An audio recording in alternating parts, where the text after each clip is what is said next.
This is Dr. Jose Saldivar with another episode of the Way to College podcast. And, one of the fascinating things about the podcast and this journey is um, just the number of people that I've been able to connect with in a variety of settings. But this particular setting and this particular guest, I think is more in line with I think the work that I enjoy doing, and it's with helping students, particularly helping students as they transition from high school to college and figuring out what they want to do. And so I met this guest over the summer at a at an event sponsored by CSLAP, and we've had Thomas Garcia on as part of a panel before, but we've all sort of gathered around this work. We've sort of found ourselves around this work. And so what I'm going to do is I'm going to let her introduce herself to our audience out there. So Aimee, would you mind introducing yourself? Hello. Okay. Good afternoon, good morning, whenever you're watching. My name is Aimee Nunez, or as my mom would say it right, it's Aimee. That was that's what that's my name. Aimee Nunez. I have been working in college counseling for several years now, but in education for about 19. So once I found college counseling, that was it. I knew this is it. This is what I want to do. So I've been doing it for a while, and just kind of growing and learning and kind of rolling with the punches. Admissions changes all the time. So yeah, Yeah. me. Aimee, thank you. Thank you for joining us today. I'm excited to hear your story. I think you've shared a little bit before, Mhm. but I'm excited to sort of hear going back and then forward. The question that I ask all of my guests, Aimee, is if you had to identify a starting point for your educational journey, where would that starting point be for you?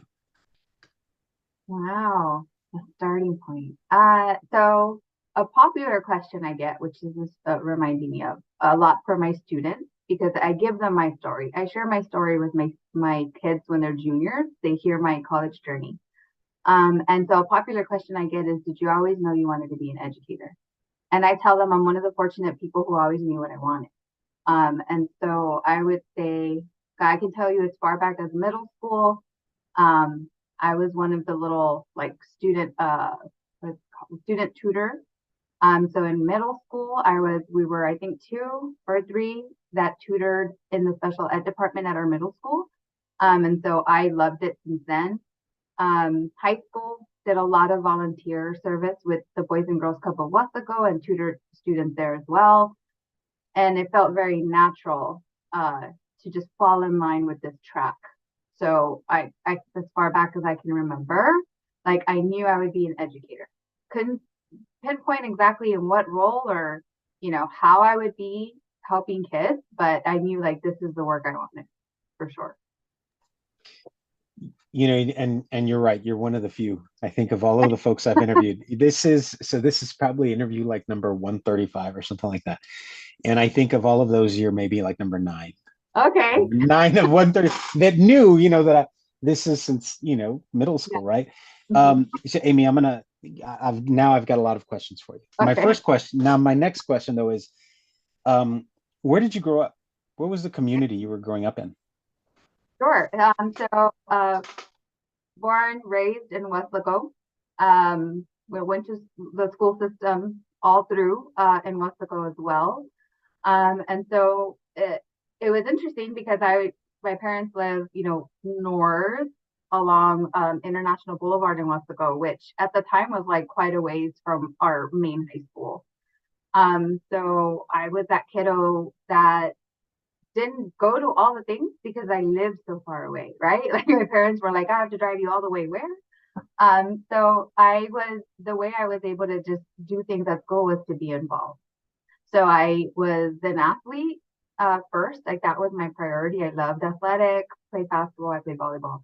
And so I enjoyed that. So I would say like that was my little crowd. Those were my people, were the basketball players. And we were just all good friends. We always hung out. If we weren't in season, we were playing basketball at someone's house. So Wesco that was my hometown. I had a goal of teaching in Wesco, which did get to happen. I had a great time. I made the transition out of Wesco to pursue college counseling. And so that was the only, like, that was the main reason I left. I do love the community of Wesco. I love the people the friendships I built, the educator friends I still have who are at the ISD. So it's a great place. Honestly, I definitely enjoyed my time and the friendships that I built along the way. Thank you. You said early on you knew you wanted to go into education. You wanted to be a teacher. So is it safe to say college was a foregone conclusion for you? Oh my God. So yeah. So I will tell you, not only because of what I knew I wanted to do. It also comes, I would say, the big root of why I love education. It's my parents. Um, I when I was born, they were very, very, very young, and they were migrant farm workers. And so they say their honeymoon was spent picking apples.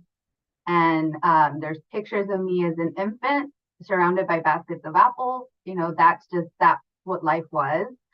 Um, we did it for a while when I was young. So I do have memories of, going, the traveling, a little bit of the working. I was really little, but I was put to help in some way. So, when they were picking cucumber in Wisconsin, my job was to grab the empty sacks, this little girl, the empty sacks and collect them and go, put them back on one of the vehicles so that the workers could grab them as they needed them. And that was my job. They taught me how to move a car in neutral. I could barely see over the wheel, and I had to put the car in neutral, just be able to see enough as it slowly would roll up. And when I saw my family was like, in those rows of cucumber, I would put it in park. And that was also my job. Aimee, run, the car's way, and I had to like run and put it in neutral and move the car. Um, and so I got to see it and live some of the experience. And my parents were very direct with me in that the work was hard. There were long hours. You're away from home every summer, and so they told me there was no choice. Like that was the message. Aimee, if this is not what we want for you, we don't think this is what you want for yourself. You're going to go to college, and you're gonna, and you're gonna finish college. That was the message. So I It, I already knew it. I needed to do it. yeah. And then I fell in love with, becoming an educator. So I think it just all just kind of flowed from there. Had anybody in your family made that journey before to college? Sure. So I had a couple of cousins who I would say were, they were role models. One specific that you know and you went to high school with, he was the first on my mom's side, and I have I have memories of going to his football games, my going to his graduation, because I mean it was huge. He finished high school. Everyone was excited for him. And now, like, we were watching him go away to college. Wow, like that was a big deal. You're right. Like going away to college. You weren't going to work, you weren't getting married. He was gonna go study. Like that was big and that was different. So I would say that was something that I did, look at, and I knew like I want that too. In my own family, I am the oldest. And so I also had that, from my family where, my parents, like, you're gonna go to college, and that's what we want to see. Like if my siblings we would choose to do so, that they saw someone do it if that's what they wanted for themselves. So yeah, I would say that I did have a little bit of a role model there. And of course, my parents who kind of put their foot down and let me know this was happening. Was there at any point did you feel because like as the oldest, right, you're kind of setting you have cousins, and I think like you, like I had cousins that were in college, um but at any point, I'm an only child. I didn't have anybody else behind me. I wasn't trying to set like a path for folks. You've got younger siblings. Was that stressful at all for you? um, So I'm trying to reflect now on that, like, what was that stress like if it was stressful? Um, I am the oldest by many, many years, about 10. And then I have three siblings younger and younger and younger. So I would think if I felt any stress, honestly, it was finishing. Um, I wanted to finish off, right?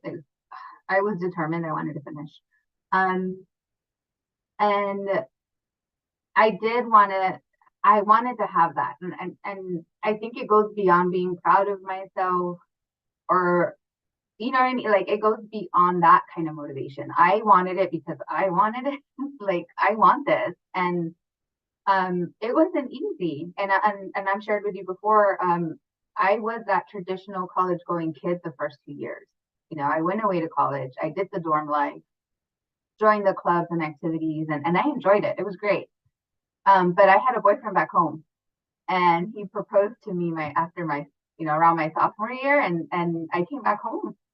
And that's part of my journey and how things worked out. And so then I became your non-traditional married commuter student at UTPA. So stress, yeah, I would say we were that young couple in love and older, and we didn't have a whole lot, and love doesn't pay the bills, and we learned that real fast. And so, yeah, I would say halfway through my college journey, it was a whole different level of stress, and just stress that life gives you when you're married and young and you don't have a whole lot. So yeah, there was stress. How did mom and dad react to that? So that's fun. That's one way of putting it, right? That's fun. Let's let's go there. Fun, you know. So mom, they were happy. I will be. I'm not lying. That is the truth. My parents do love my husband very much. We were together for, while I was still in high school. So they already knew him. They knew his family. So it was not a surprise that we wanted to get married. It was the timing that was a little bit of a surprise. So I would say my parents were rightfully so worried. They were worried about how we were going to be able to make it. How are you going to eat? Where are you going to live? All the questions that now as a parent, I totally get, right? But in the moment, what was my answer? We're in love. We're going to figure it out. um, so yeah, they were happy at who I was marrying, and they love him very much. They were, of course, worried that, the struggles that they knew we were about to go through. Wow. You so man, a lot of different places I'd like to go with this. um in retrospect, Mm-hmm. would you do anything different? Oh, I've gotten this question too. My students love to ask me that because I'm very transparent. I tell them the truth. I tell them my journey, and they have asked me, like, if you could go back, like what? Mm-hmm. I tell them it depends. That there are times when my husband and I talk and we're like, oh, maybe we could have waited, and things, of course, would have been easier. One of us would have had a career, the other one could have finished school, um, and at the same time, so more to the story, um, we were married, we're young, I'm still in college. My husband started working full time, so he had stopped going to classes. We didn't have a choice. We needed to eat, we needed a place to stay. So we said we're not having children until Aimee finishes college, right? Well, that doesn't happen. I get pregnant, we're pregnant my junior year of college, um, about 6 months after being married. So there's that, right? And so when we talk about that, we're like, if we were to go back and change things, like our oldest wouldn't have been born when she was born, and of course our journey would have been very different. So I would say, honestly, if having to answer that, I would leave my journey as is, because I in the decisions we made, I learned things that I wouldn't have learned otherwise. We grew up very fast. right? I'm 20 years old, I'm married, and I'm gonna have a baby, and I'm a full-time college student. And wow, I had to learn so much. Um, there's the cutest picture. I got to go dig it up at home. It's my senior year of college. Sophia's just walking, and it's a picture of her in our tiny living room that my husband and I, just tiny living room we had, where I'm on a desktop, those beige, huge desktops, working on. I had homework. I'm working on homework, and I'm looking down at her, and she's holding onto the chair, and that was me as a college kid, right? Like, do homework. If my husband was at work, I had to take care of the baby. Um, so we were juggling. It was a interesting juggle, that the life we were living. And so I learned so much. And yeah, I grew up fast.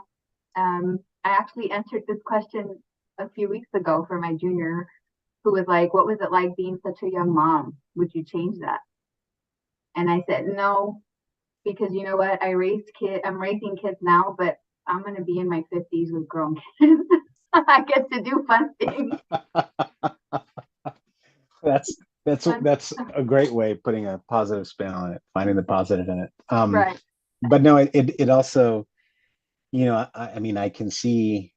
I think I've had one other guest who was pregnant while going through college and had a newborn, and like it certainly, uh, you know, I don't know, can definitely strengthen you and certainly gives you a different kind of richness, right? When you're young and going through that and also raising children and having a family. Like it's still a rich experience, but just a different kind of richness and fullness that you're experiencing. Oh yeah, most definitely. I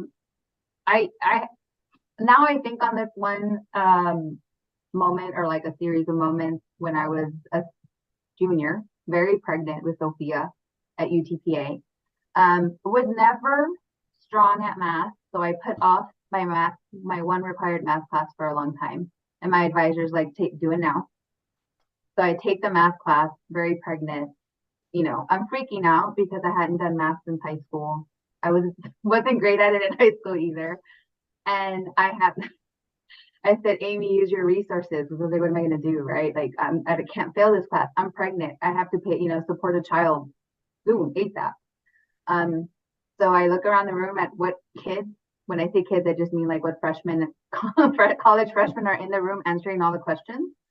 And I was like, "Do you guys study together?" And they did. And I said, "Can I show up?" And so there they were, these two little college freshmen with this married pregnant lady in their study group.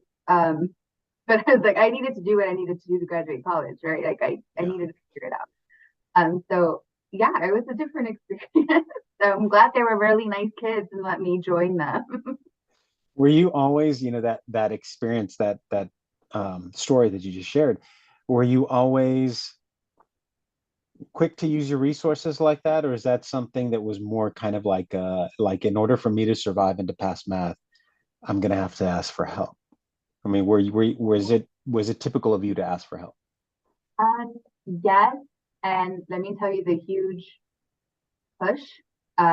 Where I got that from, that was mom. I remember my freshman year being away at college. I didn't know what to do. Called her on the landline, right? "Mom, they're telling me this and that about financial aid. Like, I don't know what to do." And she would tell me, "Go to the financial aid office, get in line, tell them, take your stuff with you, tell them what's going on, and get answered." I'm like, "Ugh, like, are you sure? Like, I don't know what's going on." And she's like, "Yes, like, go." So that was mom. Was like, "Figure it out, Aimee. Like, go here, go there, ask. And that's the only way you're going to learn." And so I started off, a little timid and whatnot as a college freshman, but yeah, by the time I'm married, pregnant, I need to graduate, I did what I had to do.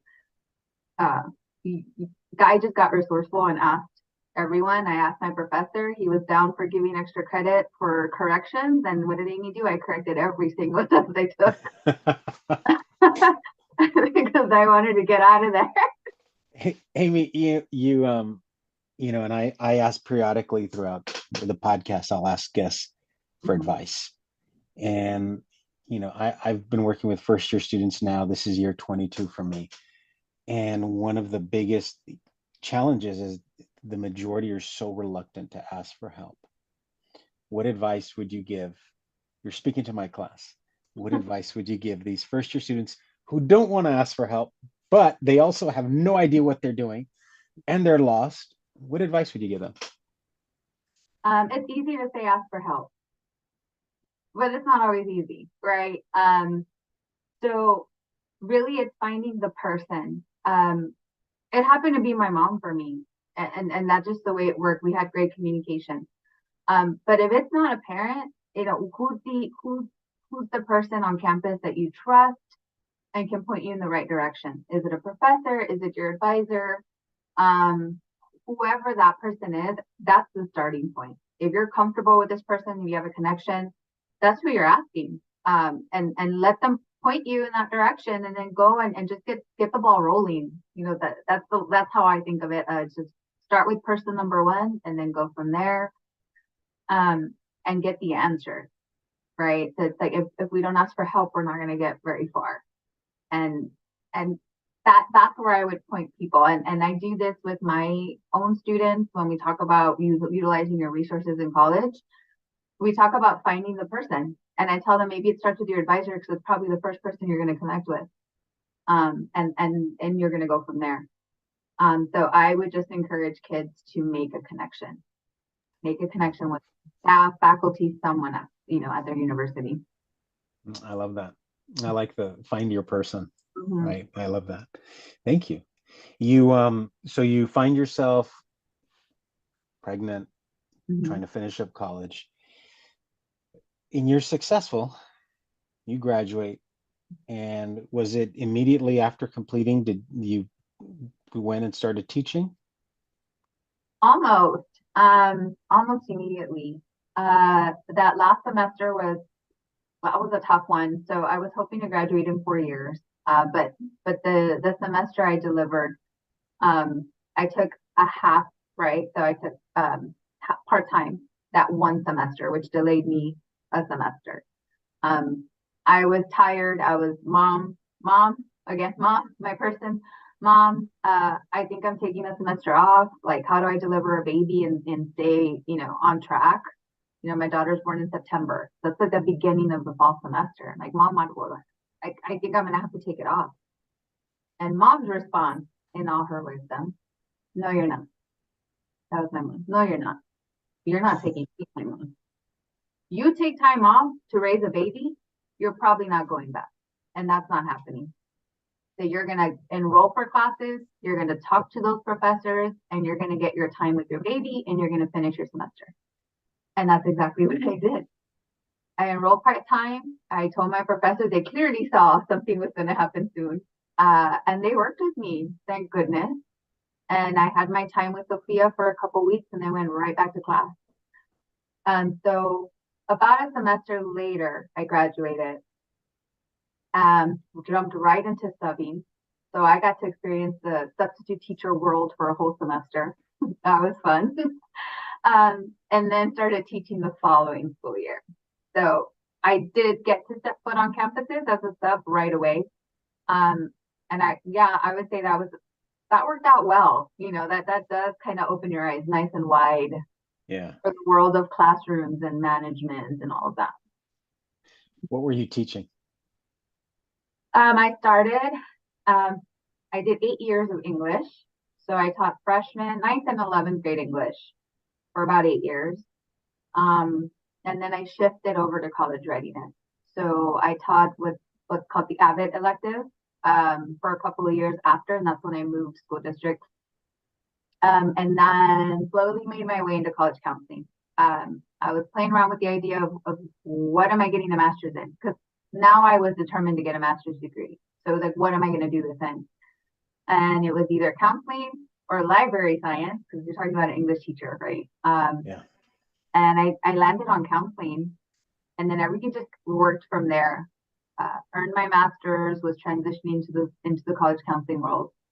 And that's allowed me to be in this place where I'm at, which I really appreciate. I love the work I do, where I get to work at a traditional public school, but in the world of college counseling as a certified counselor. So I'm very fortunate that I've been down the path and did all the things and landed somewhere where I'm very happy and I love what I do. When did you, because I know when we met, you clearly are passionate about this work. You talked about, being where you're at now and sort of because there was like this role opened up for you at your campus. When did you know? When did you know, what, I really enjoy the college counseling aspect. I really want to do this. Mm-hmm. Um, so being an avid teacher, at the campus I was at, I was allowed to follow my kids for a following school year. So they had me for 2 years in a row. I was able to do, thank goodness, right? My principal was very gracious when I requested leadership. I said, I'm ready. I would love to go into counseling, but I need leadership experience. And he said, are you sure? Yes. So he said, great, you're leading your grade level and you're also the coordinator for AVID for our campus. I said, yes, sir. So yeah, that second year was just, it was busy. Um, kind of like getting my feet wet and how to manage adults, at your campus, which was new to me. That was a new experience. But through that, and through leading campus goals, and initiatives, I like it really did just kind of lay the groundwork for that transition. So I was able to make the transition into the counseling world, with some of that experience already. And so doing that work as a teacher, I was like, yep, like sold. Like I can do this, like that pleasant surprise, like, okay, I can do this. I can manage kids. I've learned how to do that. And then managing or at least like leading initiatives with other adults on campus, like, yeah, like I got a little taste of that and I knew I wanted to. Like I wanted to help campuses in a different way. You've been doing this for a few years now, the Yeah. college counseling. What would you say it's taught you? Hmm. So when I get asked I get asked a lot by students, why are you in education, right? A lot of, unfortunately, so many seniors, like they're kind of steering in other directions. Um, but I do get asked like the big why. Why do this? Why college counseling this? It looks like a lot of work, especially when they're seniors and see the other side, like what your counselors are doing. Um, I tell them the root comes from my own story. Um, First generation college student, parents were young migrant farm workers. Um, so going to college was brand new. Everything was on paper. Mom would help me figure out like how do we fill these applications out? Where do we mail them to? Now what? Same with financial aid when it was all on paper back in the day. And so learning about or reflecting on all the things that mom and dad had to do to help me, whatever they could figure out. And then reflecting on there are some things that I didn't get to experience. My high school was huge. My counselor, now I know, would never have had the time to sit with me and, for hours and show me how to do all the things. And so I I want to be able to be the person. Like I that's what I see for myself. I want to help the kiddo who, at home, maybe there's not somebody knowledgeable on how to manage these things. And so I want to be that resource. Um, for my seniors, when they graduate and they leave our building, like I don't want them to ever reflect back on their experiences and think that there are resources they didn't get to explore. Um, that that they only applied to one school because it's all they knew. Like that's not that's not how I want to manage things for my students. And so the root for me comes from my own experience, my own lived experience. And if it were different, if there was a me at my school, maybe how different my journey could have gone, possibly. Um, and so I never want a student to reflect on this experience for them and think they missed out on anything. So that's definitely the root. Like that's what pushes me every day. If I'm exhausted, I think about the students and what they still need and what haven't I worked on yet and what do I need to remind them about. And I joke with them like Mrs. Nunez will eventually, when I talk to them as juniors, you love me now, but when you're a senior, I'm going to be a pain in the ass and you might hate me for a little bit. but I want you to think back on your experience, like, you know what? Yeah, like she gave me all the information. She made me do all the things. And so I would say like it's just deeply rooted in what maybe Aimee in high school could have had. We didn't talk in any detail about that. Mm-hmm. So, you're as a high school student, for you as a high school senior, you want to go to college, you want to go into education. Mm-hmm. Um, but who was guiding you? The universe and mom. Um, and no, unfortunately, there was not an adult at school that I knew to go to. Um, my counselor was blonde. We're talking about a huge graduating class. So I kind of had that in the back of my head, like I can't bother her. I shouldn't be bothering her. And then that was said to my counselor. Never said that to me. Those were stories I was telling myself. Mhm. Um, I was not in the top 10%. I missed that bracket. So I was not invited to the, recruiter visit where they wanted to meet their auto admit, kiddos. Like I wasn't invited to those things. I didn't even know they were happening. If I visited the college center, it was because my mom, or it was, I forgot what it was called at my campus. It was because mom was like, go find out what scholarships are there. So there I went, like then okay, but what's available?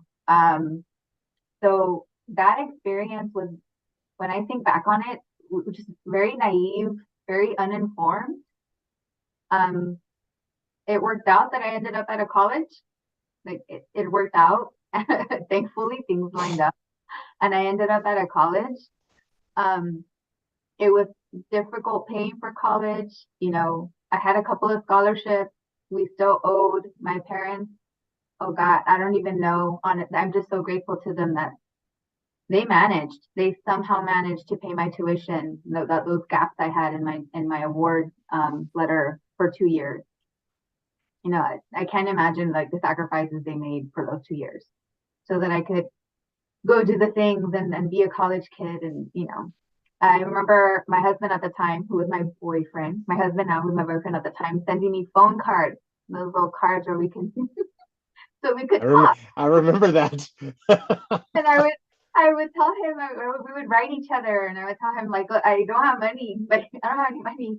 We're writing letters or help me out," and he would send me phone cards, and so we could talk on the landline.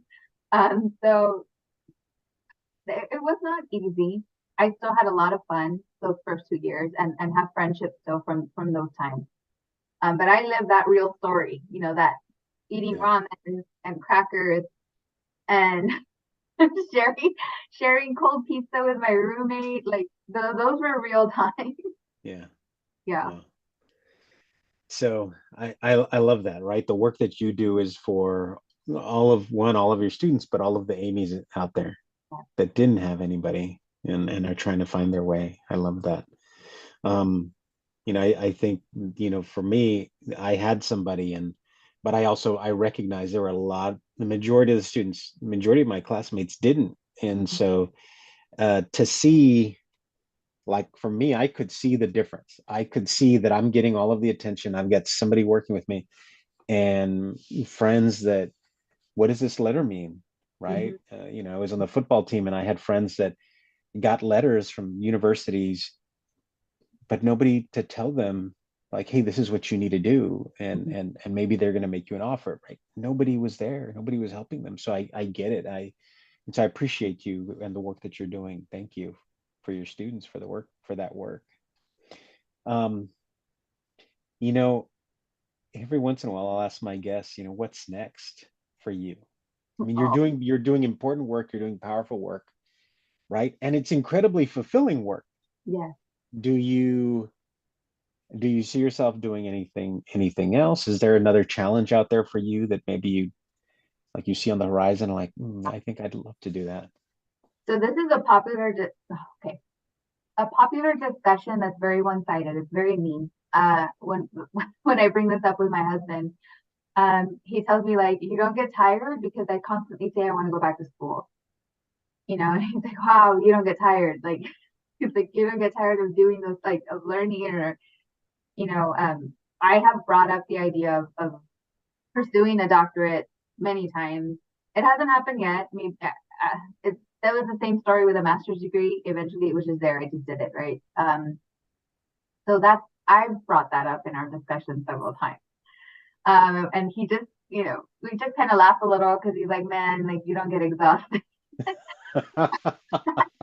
And I just, I not it's similar in like my college journey where it's not just because I want it. It just feels like that's what's next. That's what's in line for me. Um, so what's next for me is it's still like out there. So kind of putting it together, weaving it together as things line up and things happen. I was very motivated by my experiences in the summer with my student who's a Basel scholar right now, and I got to taste a little bit of that world. Like, what is it like to mingle with these world thinkers and people who do publish to make the world a better place, and they do research and they're giving these talks where you're just like, where did that thought come from? Like, how do you even think these things? And that was just so motivating. And I came back home like, I'm getting a doctorate. My husband's like, whoa, like, let's talk about this. So yeah, it's very, that's a thought that has never left. Or something that I know that I want that it's gonna happen. The timing, I don't know. But what's next for me is to continue learning. I'm always up for a challenge. So that I know that will be challenging for sure. And what I do with it, I think that's where I can even imagine where I'm going to end up. I hope to stay in this line of work where I'm still working with, college access, um, building resources for kids, for their families. Um, I know that's what I love. That's where I want to be at. So yeah, hopefully, never know when. Wow. Yeah, no, you never know, but it sounds like it certainly sounds like something that yeah, that I could see you doing. Absolutely. And you're right. Once you have that, Yeah. who knows? Who knows where that'll take you or who knows how you'll use it, although I'm sure you'll find out very quickly how you want to use that. But it also sounds like, you know, doing and building and helping others is something that you'll do regardless. So with or without that doctorate, like you're going to continue to help students and their families, and I'm so glad that you are doing that work for them. Yep. Um, Aimee, as we transition out, because I do want to be respectful of your time, any final piece of advice? Here we go. Final piece of advice for high school seniors out there, because we know there are a whole bunch that have Mhm. gotten their applications in, right? The high achievers, the go-getters. Advice for the seniors that haven't decided what's next. Oh my goodness. The seniors who don't know what's coming, right? Like life is coming and I just don't know what to do with it. Yeah. So I have, oh, there's Mrs. Nunez's rule at my campus. I service two populations and I have my population that's very driven, academic, strong, academically driven. They all apply to college. And then I have my other population that's kind of in that area where some know they want to go to college, some still are figuring it out and learning. And so Ms. Nunez's role is that we all apply to one school. Um, and we have those conversations. Because if your decision is, after graduation, like, wait, I think I do want to study. Like, I feel like that's the direction I should be heading in. Things are done. There's no little Aimee who's like, well, I don't know what to do now. No, like you graduate from my campus, you've applied to college, and we've done all the little things that need to be done, and to make sure you're ready for that path. But we also talk about other life choices or decisions or whatnot. So for those seniors that are still wondering, um, I always say to connect and communicate and advocate. Advocate is, oh man, like I use that word so much around here. Advocate for yourself. Even asking questions is advocating. So go to that person. Is it a teacher at your school? Is it the high school counselor? Is it the college, specialist sitting in the Go Center or whatever your school calls it? But like advocate. That's what I have to press here. Talk it out. Talk about your options. Talk about your strengths and your passions and the things you like to do. And because these adults have lived some life already and they have some insight into like what are some possible ways or directions you can go in, versus kind of stumbling along on your own after high school. So if that's with me at my campus, like of course I love having those conversations. We talk about all the different things, what's possible. Being who I am, I always plug education in there. It's just natural to me. But if a student tells me they're ready for the workforce and they have this plan laid out and whatnot, then we talk about what that could look like as well. But of course, I always say, but college is still always going to be there. You have adults that go back to school all the time. And so the word I will emphasize is to self-advocate and communicate. Talk it out with somebody at school.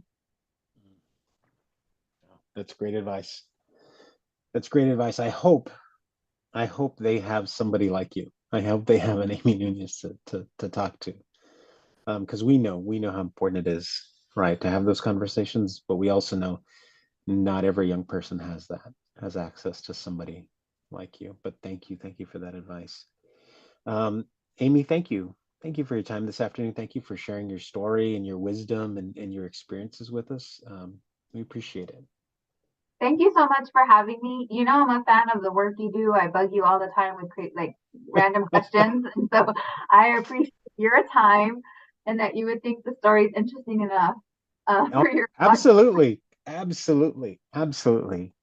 yes, and I know you and I are going to have more conversations and do some more work together, so I'm looking forward to that. But thank you again for your time. Okay. This concludes another episode of the Way to College podcast. Thank you for joining us. Thank you for listening. Please make sure you rate the podcast, share the podcast with one person. We all know there's somebody out there that is maybe in that space where they're lost and they don't know what's next. Please share it with them, and then we'll see you again soon. Thank you, and bye-bye.